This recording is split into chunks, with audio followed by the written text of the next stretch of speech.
Salut à tous et à toutes les gens, c'est Blade et aujourd'hui on se retrouve pour une nouvelle vidéo, mon avis sur l'anime de The Quintessential Quintuplets. C'est parti!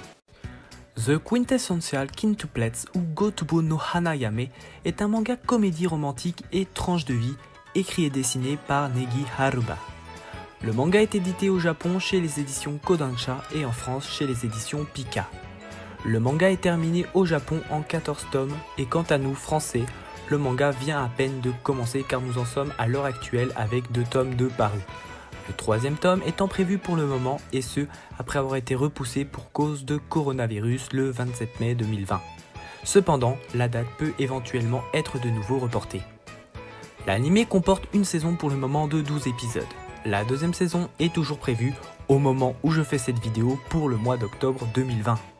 Bref, si tu ne sais pas de quoi parle ce manga, eh bien je vais te le dire, ne t'en fais pas.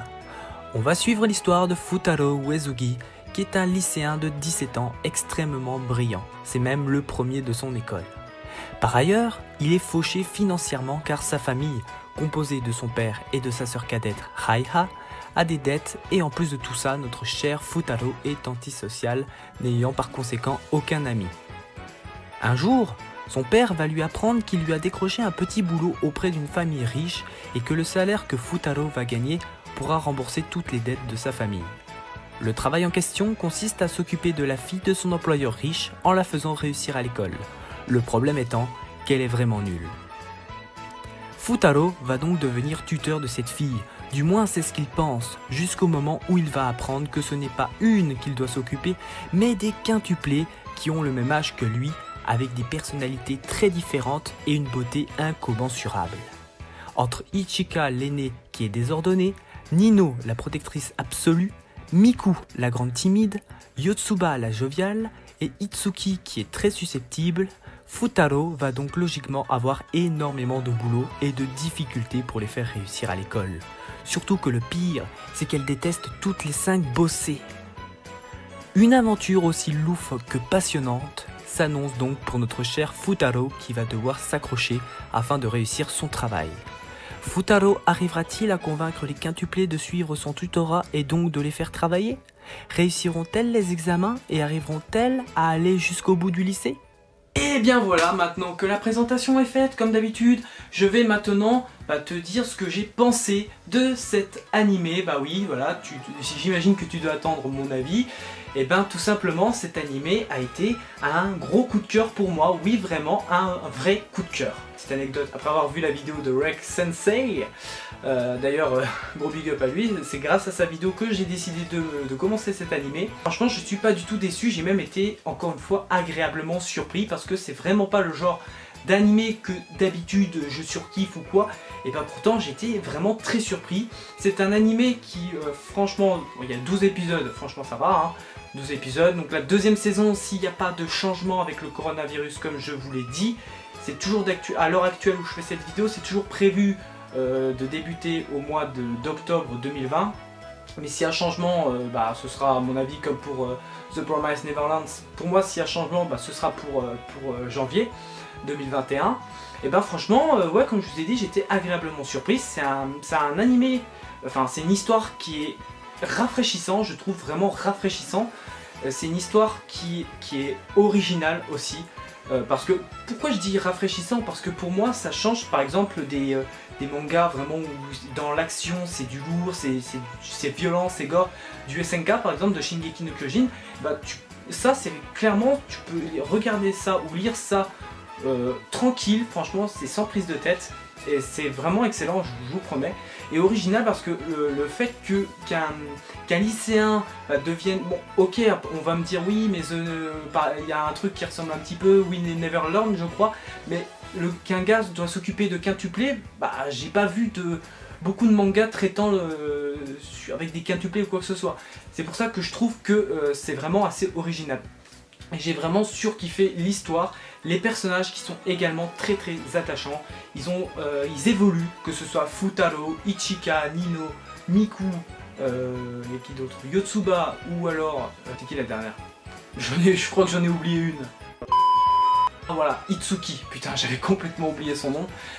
Voilà, bah, que ce soit tous ces personnages là, ben, entre le début et la fin de la première saison, tu as vraiment droit à un bon développement. Surtout Ichika dans cette première saison, c'est principalement elle. Si je devais vous donner quel personnage a le plus évolué à mon humble avis entre le début de l'anime et la fin de la première saison, et ben moi je vous dirais Ichika, mais je vais pas vous spoiler la suite du manga parce que oui, après l'animé, j'avais décidé de me mettre avec les tomes, les scans, etc. en attendant, et je vous jure, je surkiffe grave. La suite, c'est juste incroyable. Donc voilà, c'est un animé qui est, comme je vous ai dit, rafraîchissant, original, des persos stylés, des persos surtout attachants, une histoire qui a réussi à me toucher, comme je vous ai dit, alors que le truc de base, bah, c'est pas forcément le truc que je kiffe. Comme pour Domestic Girlfriend, ça a été une énorme surprise. Après, il y a aussi d'autres choses qui ont fait que j'ai vraiment beaucoup apprécié cet animé. Alors, autre point positif par rapport à cet animé, c'est tout simplement l'animation, très bien animée. J'ai vraiment surkiffé la façon dont c'est animé, franchement c'est assez cool. Les musiques, franchement, les OST de The Quintessential Quintuplet sont vraiment très bons. Voilà, j'ai vraiment beaucoup apprécié. L'opening est vraiment très stylé. J'aime beaucoup la musique. Et j'aime beaucoup le clip, on va dire, de l'opening, etc. Et franchement, quand je vois l'opening, j'ai qu'une envie, c'est de me marrer. Parce que oui, un autre point que j'ai oublié d'énumérer et que j'ai beaucoup apprécié, c'est l'humour qui est présent dans l'anime, dans le manga ou quoi que ce soit, voilà, qui est présent mais qui n'est pas trop lourd. C'est-à-dire qu'il y a de l'humour. Je vous dis, par exemple, il y a de l'humour sur des seins, les fesses ou quoi que ce soit, mais c'est pas trop, tu vois, c'est pas trop exagéré. Et l'humour est vraiment, je trouve, vraiment très maîtrisé. N'hésitez pas, si vous avez regardé Gotoboon, à me dire ce que vous avez pensé de ça dans les commentaires, ça m'intéresse grave. Bah voilà, comme je vous ai dit, je trouve que l'humour n'est pas exagéré, l'humour est bien maîtrisé. Voilà, et comme je vous ai dit, voilà, les musiques, etc.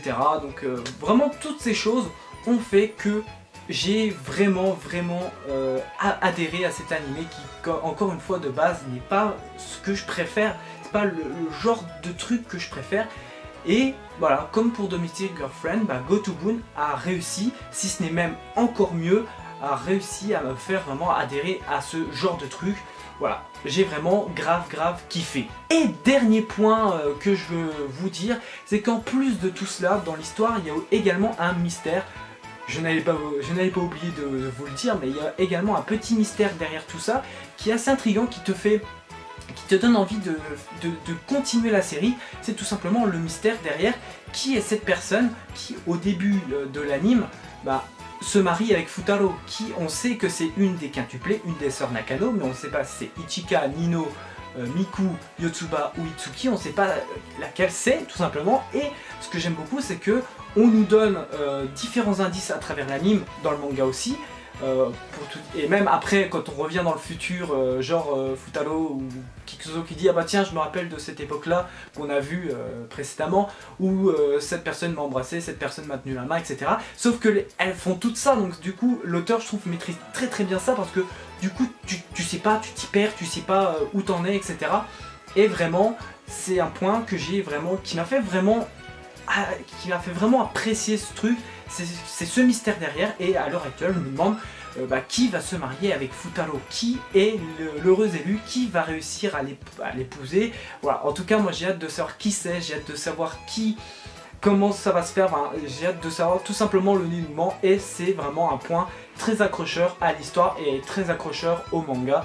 Franchement, Gotoboon c'était juste franchement super méga cool. Voilà les gens, c'est tout pour cette vidéo. Si cette vidéo vous a plu, n'hésitez pas à me laisser un gros like des familles, un commentaire pour me dire ce que vous avez pensé de l'anime Gotoboon si vous l'avez vu. Si vous lisez le manga, dites-moi aussi vraiment ce que vous pensez de Gotoboon, ce que vous avez pensé également de cette vidéo, ça m'intéresse grave. N'hésitez pas du coup à partager la vidéo, ça me ferait vraiment grave plaisir. Et quant à moi je me casse et moi je te dis à bientôt pour une prochaine vidéo. Merci d'avoir regardé, allez, Jana.